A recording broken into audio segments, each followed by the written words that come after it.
All remarks are on the record and for attribution. Since our last update on July 28th, Reclamation has continued to implement the Bipartisan Infrastructure Law and invest in our infrastructure to benefit the American public for the next generation. These information sessions are designed to update you on our progress and address your questions. We plan on addressing as many questions as possible today and appreciate your patience during the question and answer period. Updated information about Reclamation's implementation of the law is always available at usbr.gov/bill. And you may also email your questions or comments to usbr.bill@usbr.gov, and we'll work to address your questions. Again, we are committed to transparency throughout this process and appreciate your support of this historic opportunity to improve our nation's water infrastructure. I'm honored to welcome the 24th Commissioner for the Bureau of Reclamation, Camille Kalimlin-Tootin, for brief opening remarks. Commissioner. Thank you, Rob, and good afternoon to you all. It's good to be here with you today with an early celebration of the one-year anniversary of President Biden signing into law the Bipartisan Infrastructure Law. We are exceptionally proud of the work we've done with you in being able to implement this historic investment in the country, but specifically for the Bureau of Reclamation. I'd first like to start by thanking our team that you've heard a lot from.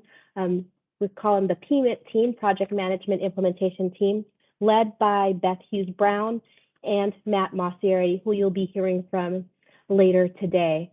I'd also like to thank specific members who you also are online, Heidi Mora, who's our Finance and Acquisitions Lead, Brian Rainey, who helps us to hire the hirers so that we're being able to move things along, our Chief Engineers group, specifically with Dean Maroney and our Water Smart staff.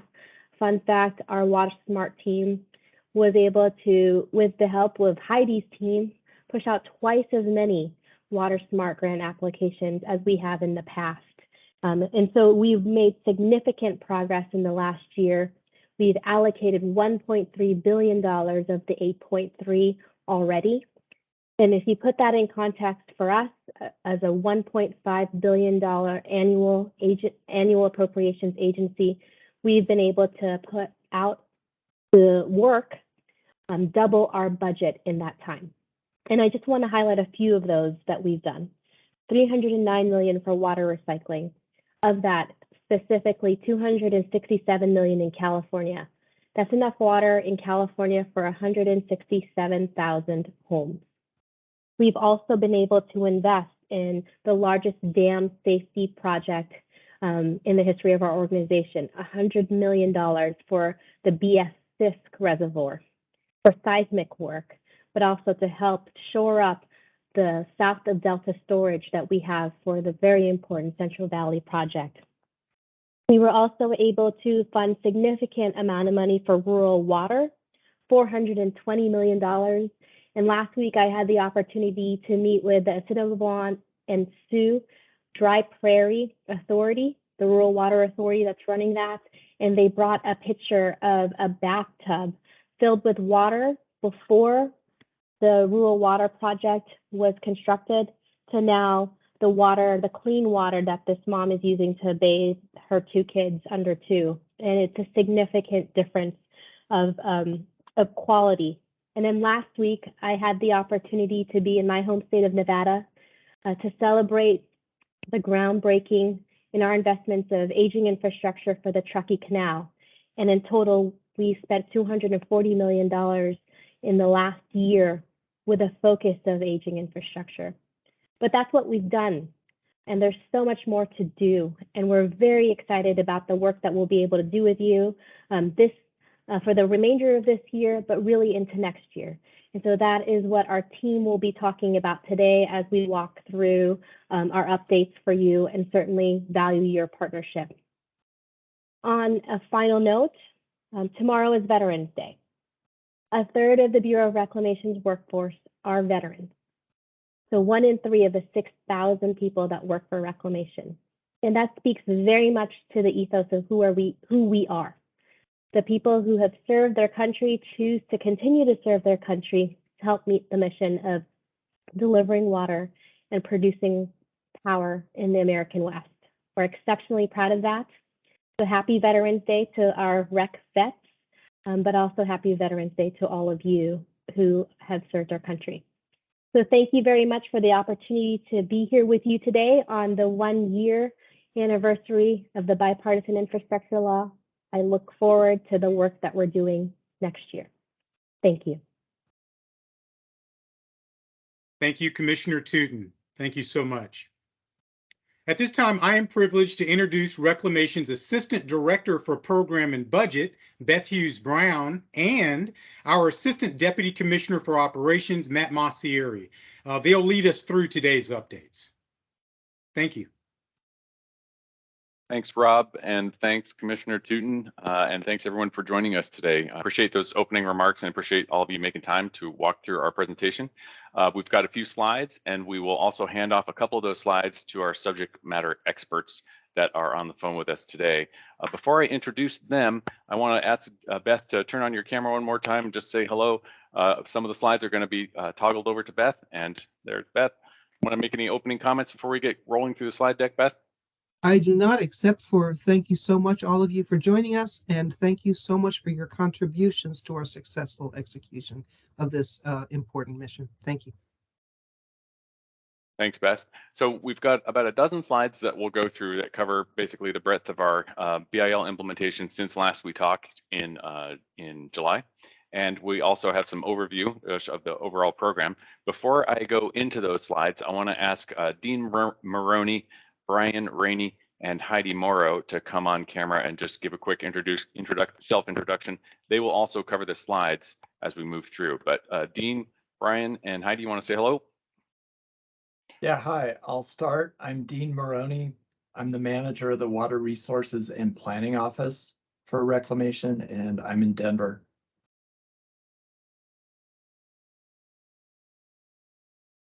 Good morning, good afternoon. I'm Heidi Morrow, the director of the Mission Support Organization, also here in Denver. My office is responsible for financial assistance and contracting oversight and awarding. Thank you. Look forward to talking with you. Thanks, and Brian. And good morning. I can say good morning because I'm in Sacramento, California. I'm the Human Capital Officer for the Bureau, and I work closely with the 6 Human Resources Officer to recruit the talent we need in the Bureau. Thanks, Dean, Heidi, and Brian, and thanks for the turn on your cameras, doing a self-introduction. We'll come back to them in a minute, but for now, why don't we get into the slide deck? Got a little over a dozen. So overview for today, just going to cover some of the new funding opportunities and spend plans that have come out over the last several weeks. We've got a lot of new awards, and we've got a sort of a tempo that we'll show in one of the slides that have been coming out over the last several months, with a few more to come. We've also had some program criteria that we've published to help us administer some of the BIL programs, and we'll cover where that's at on the webpage. We'll also highlight a couple of DOI and BOR leadership visits around the West. The commissioner just mentioned one of them last Friday when she was in Nevada. And then we'll just point you to where the prior information session videos are, where this one will also be in case anyone wasn't able to catch this live. Next slide, please. Okay, so just to recap, you've heard us say this before.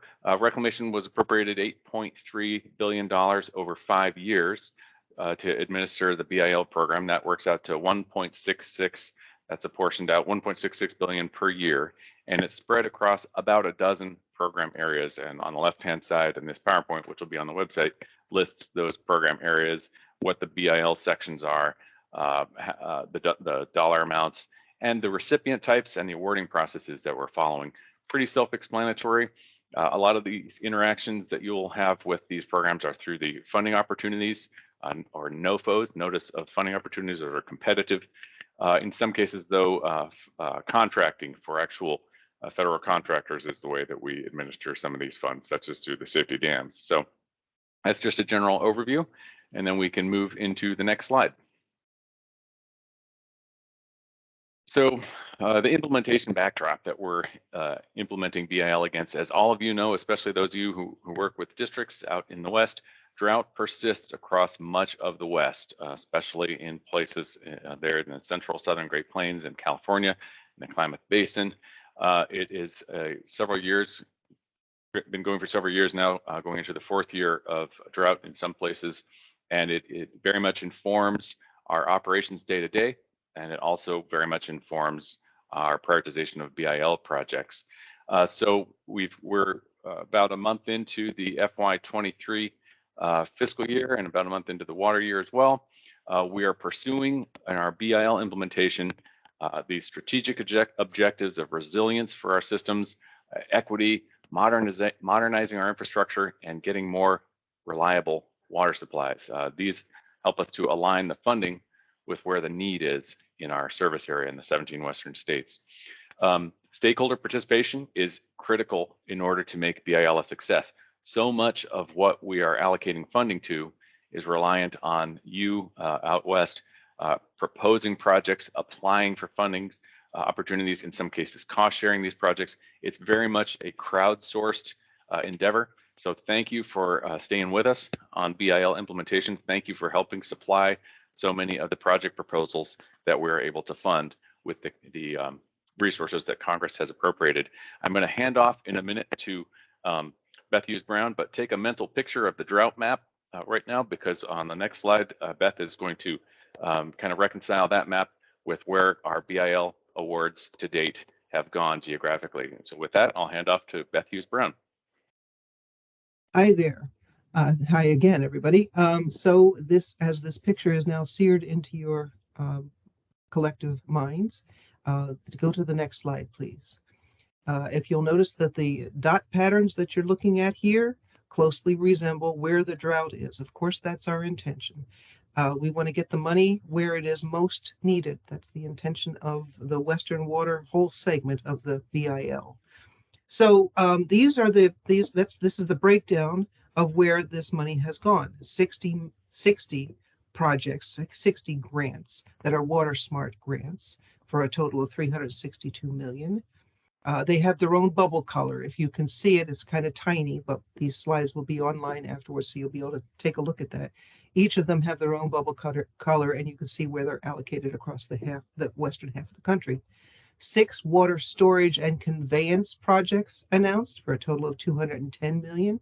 That was right at the end of the last fiscal year. 6 rural water projects announced for $420 million.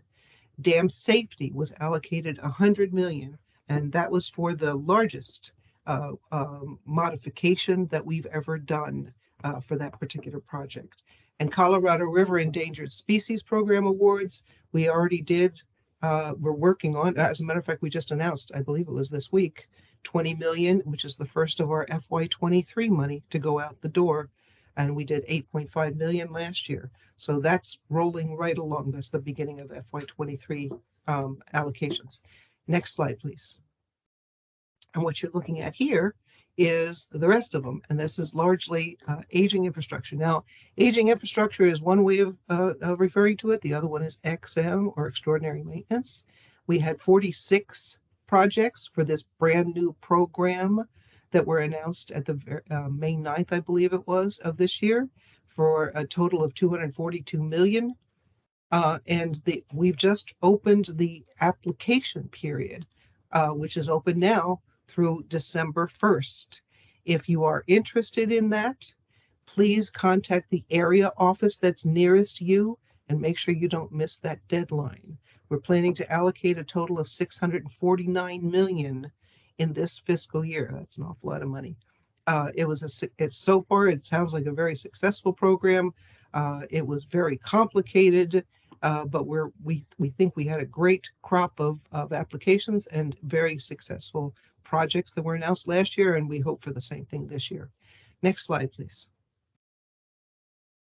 What you're looking at here, and yes, I know you need your reading glasses, sorry about that, but this is also on our webpage. This is what we call our spend plans. So you'll see in the first and second columns the description of each of the programs. The next column, the first numbers column, is the authority the total authorization for each of those programs. And so you'll see, for example, it's 1.05 billion for water storage, groundwater storage, and conveyance, for example. And then the total at the bottom of that column is that 1.66 billion for each of the 5 fiscal years for which we're getting appropriations. The next one you see there is the FY22 spend plan, again totaling 1.66, of which we got 1.3 allocated to the project level. The brain behind the spend plan is that we in the initial spend plan we allocate to the program level, and then as the projects are selected and we announce them, it goes to the project level, at which point we update this spend plan online. Everything's online with what the successful projects are for that particular program. They're called addenda, I guess, and they are all on our website at usbr.gov/BIL. The next column you see there is FY23. As I said, we've just started. We've just got that first 20 million, which you see almost at the bottom right of that column there, out the door for ecosystem. And so, I'm sorry, endangered species. So, so the addendum for that purpose will be going up very soon. So that's the purpose of the spend plans. The spend plans started out in that first year. You'll notice differences between that FY22 and FY23. In the first year, it was based on what we could spend. In other words, if there was an existing program or a program where they could spend more money appropriately, according to the authorizations, then it got more money in fiscal 22. In fiscal 23, it's spread a little bit more across the board because we have some programs that now we are ready to spend some money on. They are just about ready if they're not ready by now. And so you'll see that money is spread a little more equitably across the board there. Next slide, please. I think we are back to Matt. Thanks, Beth. So we are very lucky to have Beth and her team helming this exercise because there are so much flux and constant change. The annual appropriation cycle plugs into these allocation decisions. And so what Beth is really good at, those spend plans that she just showed a snapshot of, translate into, okay, what can we put out? How much money can we allocate in our allocation decisions, and balancing that with the annual appropriation cycle. So what it results in is how much have we got out on the street now? We've got right now these milestones are open. We have funding opportunity for a small storage program. That's that new authority in section 40903 of the BIL. We've got another funding opportunity, that bullet 2 coming behind that. Dean Maroney's team will have a funding opportunity out in the next several weeks for environmental water resources projects. We've got more spend plans coming for the internal allocation side of BIL for those Colorado River line items. We've got other water smart funding opportunities or NOFOs coming for the aquatic ecosystem program that many of you are familiar with. And then of course, we've got a new program, large scale water recycling projects, totally new program authorized in section 40905 of BIL. And that guidance just came out on this past Friday, and it's going to also be followed by a funding opportunity. And for that, I'm going to turn over to Dean Maroney, who can go into a little bit more detail on that new program. Thanks, Dean. Yeah, thanks, Matt. Yes, so to say a little bit more about this new program, the BIL statute included new authority for Reclamation to provide cost-shared funding to sponsors of large-scale water recycling and reuse projects. Those projects are defined under the statute as projects that are more than $500 million in total project costs. We've been working on implementation of the program, and as Matt mentioned, one of the things that we've done very recently is that we've posted temporary guidance for the program, and that's now available on Reclamation's website as part of the Reclamation manual, and we can provide a link to that so that everybody can look at it. The idea with that temporary guidance is that we are trying to communicate to potential project sponsors the information that they need to be developing as they work on the planning for their projects. There will be an opportunity for public comment over the next few months as we try to take that temporary guidance and make it permanent. And then just another part here to mention, and it's there in the last bullet. We are expecting to be able to release a funding opportunity for planning and design activities related to not only large-scale water recycling projects, but also water reuse projects that would be eligible under the existing Title 16 program and under the desalination category of BIL funding as well. And then our plan is that in the spring, there will be an additional funding opportunity for the planning, design, and construction, specifically of large-scale projects. And again, there will be more information available on that. One other thing is that we just established a website for the program, and we're going to be, as we have additional information about the schedule, we're going to be including it there, and so we'll have the link to that website as well. So I think I will turn now to Brian. All right, thanks, Dean. All right, I'm just going to give you a quick summary of our hiring for BIL Staffing, and as the slide says, we've hired 141 people to BIL specific type jobs in FY22, and that ranges from a multiple amount of job series. But the main job series that we're hiring on this, of those 141, are contract specialists, human resources specialists, grants management specialists, civil engineers, and project managers. We're still aggressively recruiting for them, and those priorities change periodically based on identified needs of managers.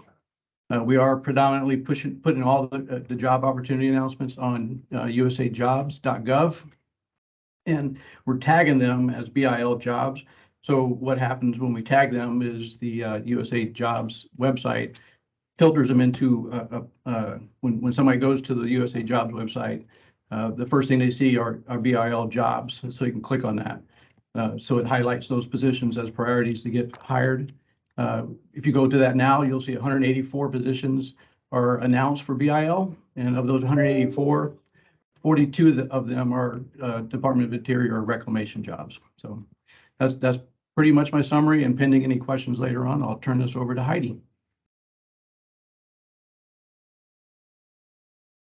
Thank you, Brian, and good afternoon again. As I said earlier, I'm responsible in my office for financial assistance, and one of the things that I wanted to talk to you today about was the Buy American waiver as it relates to financial assistance, and give you an update from the from the meeting that we had back in July. So as a reminder, Buy America requirements apply to any financial assistance that is related to infrastructure. That includes for reclamation some programs within the Water Smart area as well as the aging infrastructure area. So from last meeting, we have had a general applicability waiver with regards to an adjustment period for the entire Department of Interior, and that waiver expires on the 12th of January in 2023. And right now that just means that for now, you're not required to follow the Buy America requirements. However, on January 13th, for those of you that do have funding that is applicable for Buy America, you have to start following the Buy America requirements. For reclamation, we are evaluating program-wide waivers to include drought-related activities, small grants, de minimis infrastructure, meaning a small amount of infrastructure within the larger grant, and some metering equipment that is not currently meeting the requirements of Buy America.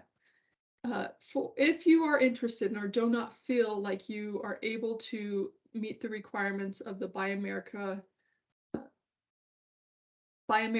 please reach out to your grant technical officer representative or your area officer representative for aging infrastructure, as we have found that it is a time-intensive process to develop the waiver and do market research and go through Reclamation's process, as well as the department's process and OMB and public comment process. So it is a lengthy process. Start early if you think that you're not able to meet those requirements of Buy America.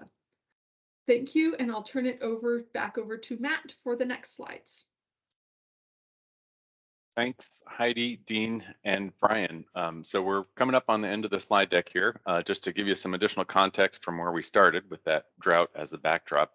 If you were to ask us about how much of the 1.3 billion that's been allocated under BIL so far, how much of that has gone to the Colorado River Basin, I would say about 786 million has gone to various projects in the 7 basin states of the Colorado River Basin. So that's as of a few days ago. That number is going to grow as we move through time, of course, since Colorado River Basin states are a big part of the reclamation mission area. So that's where we're at right now.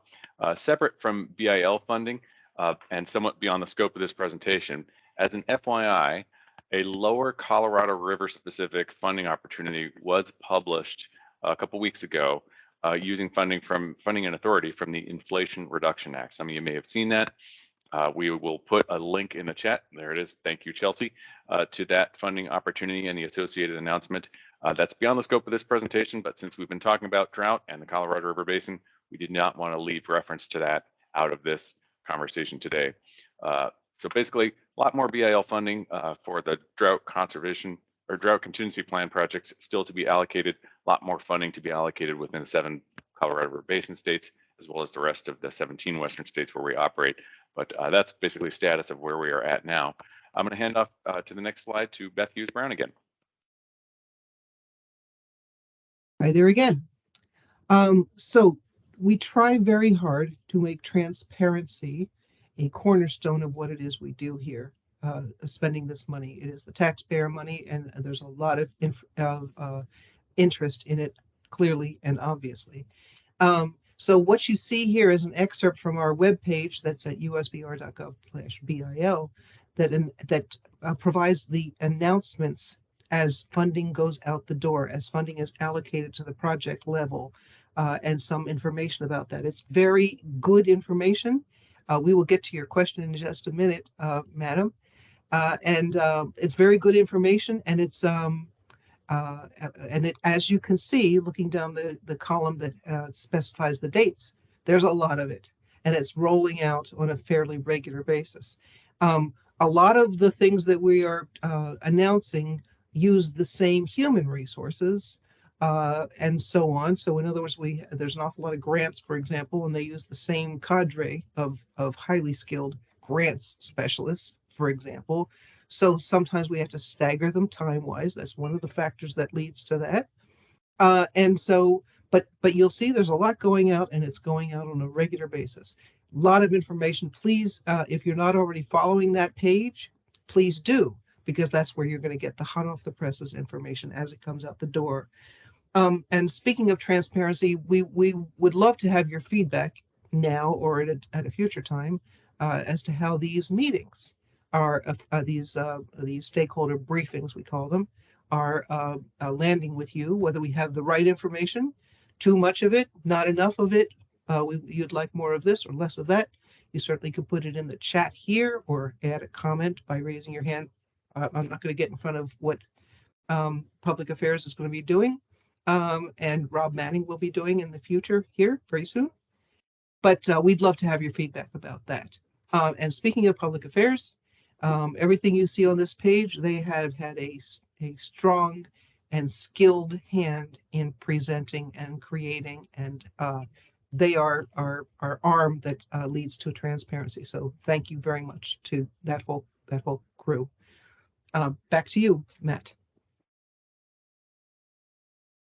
Thanks, Beth, and thanks, Chelsea, for managing the chat so well. What's great about that last slide is we like to convey the tempo. There's always something coming out almost every week on BIL, and it's going to keep on going that way for the next several months, years, really, as we routinize so many of these funding opportunities.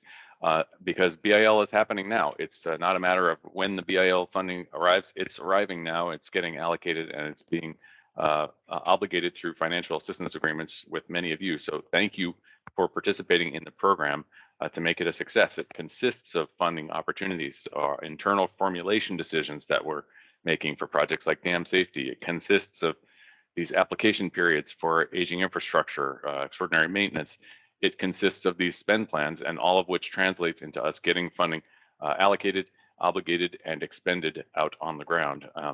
It will be a success because it is a crowdsourced proposition. BIL is your districts, your tribal communities being part of this implementation, applying for this funding.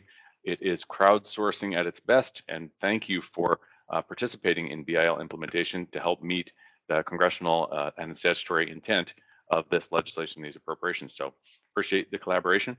With that, that closes out our presentation. I will hand back to Rob with thanks again to Rob and the Commissioner and the Public Affairs team for leading us through this exercise in this presentation. And thanks especially to my co-lead, Beth Hughes Brown, in our budget office. Back to you, Rob. Thank you, Matt. And thanks to you and Beth for your leadership. And many thanks to all of our presenters, all working tirelessly behind the scenes every single day to support our implementation efforts. So thank you very much. Okay, at this time, we will address your questions. Please raise your hand using the hand icon at the top of the screen, and it's under the reactions tab there. And state your name and affiliation when asking a question. The chat is open for this session, and we encourage you to also submit your questions by sending an email to us at usbr.bill@usbr.gov. Again, we're committed to transparency throughout this process, and we'll get to as many questions as we can during our limited time today. Okay, so with that, let's go to your questions. I saw, let's see here, Abby Schneider. Can you hear us? Yeah, but Abby, please unmute and turn your camera on and share your affiliation.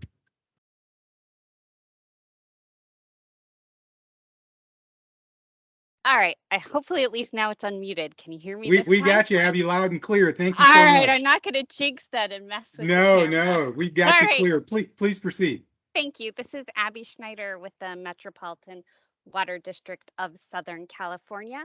And my question is in regards to the large-scale water recycling program.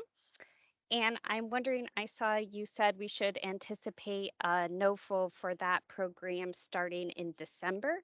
And will project applicants have to have completed the new requirements laid out in TRMR 128 by then, or will we be eligible to apply without having a feasibility study that quite meets those requirements or has been approved?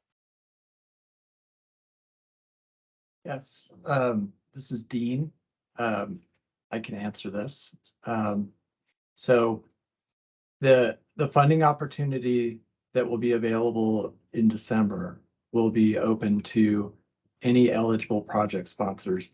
And the idea is that it's funding available for planning and design for potential Title 16 water reuse projects, desalination projects, as well as potential large-scale projects. So no, there is no requirement for that funding opportunity that a feasibility study be completed and reviewed prior to funding. Great. That requirement will apply to the specific large-scale funding opportunity that's being planned for the spring. Got it. And then when do you anticipate taking public comment on that temporary manual 128? Yes, we are developing a schedule for that. We need to map out the steps over the next few months, and then I think that we'll be using the new website to communicate that. But honestly, I don't have a specific answer right now. Thank you. Dean, Thank while you, you're, Abby. Go Dean, ahead, while you're Dean. still on the camera, is there a date for the aquatic ecosystem restoration? NOFO to be posted? Yes, the target for that is late January. And we will be using the WaterSmart website to communicate, as we really firm up that schedule so that folks know that that's coming. So more to follow. Thank you, Dean. Okay. Let's see here. Peter, can we go to Drew Pearson? Yep. Drew, please unmute yourself and turn your camera on.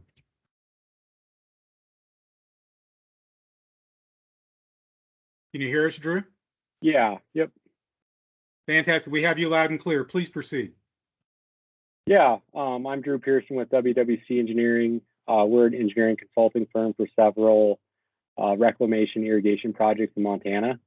And my question is regarding the aging infrastructure program and how projects are prioritized for that funding. I can start that, and then maybe somebody else will carry it forward from where I start you. The biggest factor is risk. That makes sense, of course. That's the biggest factor. There are other priorities as well, including the biggest impact as size-wise. In other words, projects that we were not able to do or complete before because we didn't have enough funding. But that has a smaller priority than risk. Risk is the big one. It's approximately 60%. And then there are other priorities, including good jobs and supplying, serving disadvantaged communities, and so on. All of that information, once again, is on our webpage, usbr.gov/BIL, and search for the Aging Infrastructure Report. It's all right there. Matt, did you want to add something? I only turned on my camera and because I didn't know if you were going to answer it. Couldn't have said it better. Thanks, Beth, and hope that does the job for you, Drew. Yes, thank you. Okay. Thank you, Drew. Do we have any other questions out there? What do we have, Peter? Ellie Benson, please unmute yourself and turn your camera on.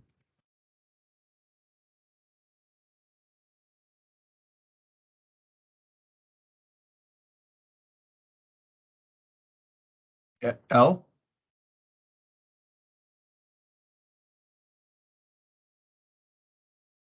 Okay, maybe we can come back to Al. Let's try one more thing here.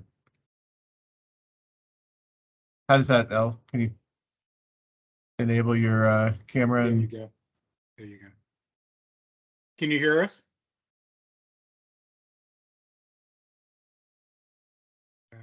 Okay. Okay, perhaps we can come back. Okay. Any other hands raised? If you're on the phone, if you want to hit *5, that will raise the hand and let us know you have a question. And then for awareness, just to raise your hand, use the hand icon at the top of your screen under the reactions. And then for awareness, we also have a very mature list of frequently asked questions on our website, and we'll update after today's session. We've been able to, thanks to your support, do these updates once per quarter for the last year since the bipartisan infrastructure was signed on the 15th of November last year. So we really appreciate your support to keep you updated on the implementation. So Elle was able to put the question in the chat. Dean, I think this is for you.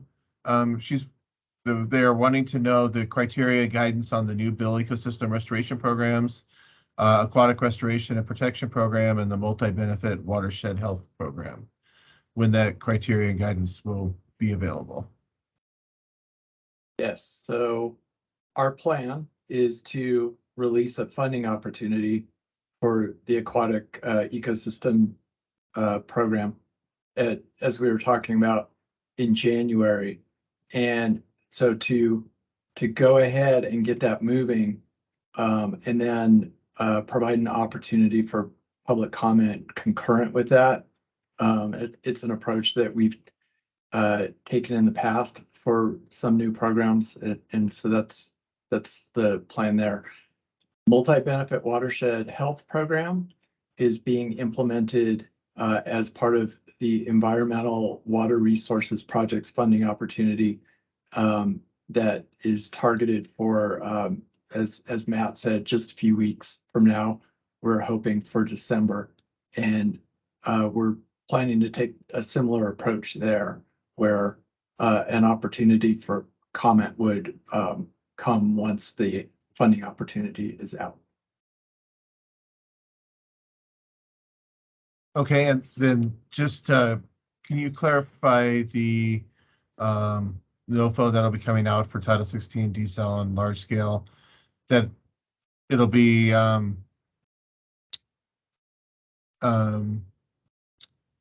me just read it verbatim. Will be for the planning, design, and funding for the types of programs we discussed, eligible projects including ability to pay for feasibility study reports? Yes. The activities that are part of developing a feasibility study under those programs, Title 16, desalination, and now large scale, will be eligible. And one thing that we're going to be doing here is on the new website and on the existing Title 16 and desal websites, we're going to set up opportunities for people to schedule time with us so that we can walk through it. There's contact information there right now, and I can be contacted directly if we can answer more specific questions as people are developing their projects and responding to that. And you can find Dean's contact information at the usbr.gov/watersmart, or you can submit your request through the usbr.bil@usbr.gov website or email address. Sorry. And thanks for your question, Richard. Hopefully we addressed that there. If not, just reach back out to us and we'll certainly clarify. Okay. Do we have any other hands raised? I'm trying to clarify a question. We'll get back to you. Dean, you keep mentioning the new website for large scale. Where will this be located? Yes, I think that Chelsea has dropped that into the chat, but we can do that again just so it goes down to the most recent.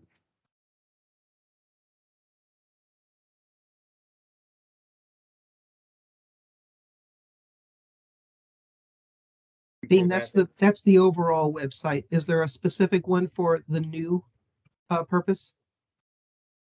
There is. And I think that Chelsea just put that in there. There we go. All right. Thank you, Chelsea. Yeah. I just wanted a question from Mike Shiswell. Had a question about funds be allocated for project types authorized in section 40910. Matt? Sure, I can speak to that for a second. Hi, Mike. So section 40910 of the BIL, in contrast to other parts of the BIL, doesn't actually have an appropriation associated with it. It's an authorization for appropriations, but there isn't an actual appropriation pursuant to 40910.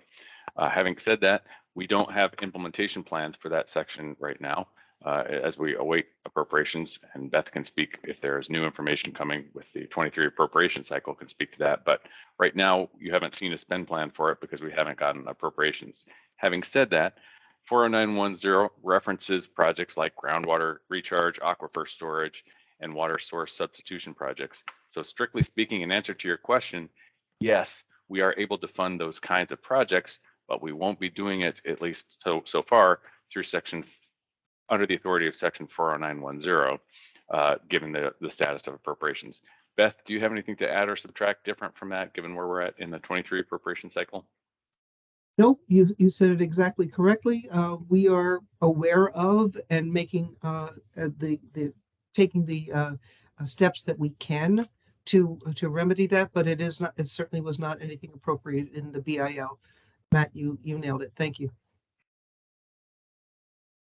The next question is for Matt or Beth.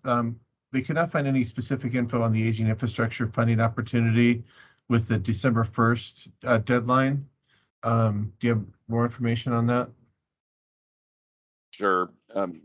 Beth, would you like to take that one? It's a kind of a hybrid answer, and we can tag team it. But Beth, if you'd like to start us off on that. No, I think you have this one. Thank you. Okay, so the Aging Infrastructure Authority that we have, it comes from 3 different laws: Public Law 11111, passed in 2009, Public Law 116-260, passed in 2020, and Public Law, the BIL 11758. That mix of laws obliges us to use a unique application process to do the aging infrastructure monies. It doesn't have a competitive NOFO footprint the way WaterSmart does, or like the small storage. It has a very specific prescriptive statutory origin for the aging infrastructure. So you're right, you won't find a funding opportunity online for the aging infrastructure. What you will find is like the spend plans where we announce what projects were selected.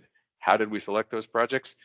That's what we use, a hybrid process where we basically reach out from the area office levels in reclamation, that the basically people closest to the ground where they have the responsibility for overseeing these aging facilities.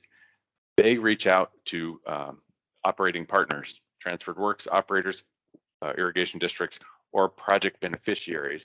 They reach out and say, hey, would you like to avail yourself for some of this funding? Basically, the aging infrastructure money, it's just a loan. It's just extended repayment. It's not a new competitive funding with non-reimbursable resources. It's just a loan authority.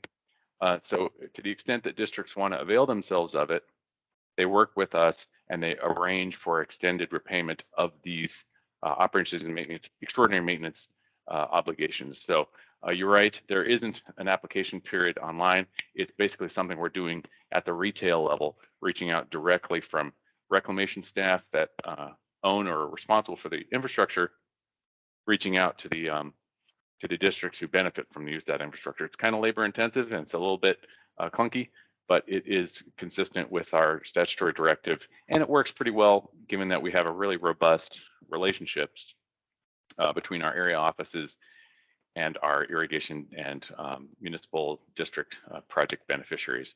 Hope that's helpful. Beth would have probably said it better, I think, but that's basically in a nutshell. The only PS I would add to that is if you're interested, get in touch with the area office that is closest to you, and try not to do it slowly. You would want to get in there in time to actually develop that application. Okay, thank you so much, Matt and Beth. All right, Peter, Chelsea, do we have time for about one more question here? Do we have any other hands raised or any comments in the chat? Our chat is live and open, so we encourage you to use that or send an email or. We have more of a statement in the chat from Nate Pearson. As a stakeholder working with numerous federal agencies on implementation of BIL, I just want to quickly thank the Reclamation team for the level of transparency you continue to demonstrate in your planning and implementation of BIL. It has not gone unnoticed. Thank you so much. Thank you, Nate. Thank you, Nate. That means a lot to us. Thank you. Okay. That's all I have, Rob. Turn it back to you. Okay. Fantastic. Well, thank you so much for your question and comments, and thanks to all of our presenters. We're dedicated to transparency throughout the implementation of the Bipartisan Infrastructure Law. And as stated, we've conducted these updates since it was signed into law on 15 November of 2021. So we've done it each quarter. And we'll continue to do that. We'll conduct another update during second quarter between January and March. And we encourage you to go to usbr.gov/bill for updates, and we'll definitely keep that updated there. So just shifting gears a little bit, we wanted to take this time just for your awareness to talk about the Inflation Reduction Act as well. As many of you know, Reclamation received $4.6 billion in the Inflation Reduction Act. For awareness, we're planning to conduct a tribal consultation for the Inflation Reduction Act early next year. Our program manager for Native American and International Affairs is Jeff Morris, and him and his team will be reaching out and sending out notifications in the coming weeks. And it'll be posted on our tribal consultation website. And we'll put that link in the chat as well. But more to follow as planning matures. And we thank you in advance for your continued support. And again, we will be as transparent with the Inflation Reduction Act as we have been with the Bipartisan Infrastructure Law. We're committed to that. Again, on behalf of the Bureau of Reclamation, thank you for attending today's information session. Please go to usbr.gov/bill to view this and previous update sessions. Information is updated there regularly on the site, including the frequently asked questions I talked about, which is mature, and we'll add your questions to that growing list today as well. And you may also send your questions to usbr.bill@usbr.gov, and we'll work to address your questions. Again, thank you. As we close on the eve of Veterans Day, for those who have worn the cloth of our nation and supported those who do and have, thank you. Please take care.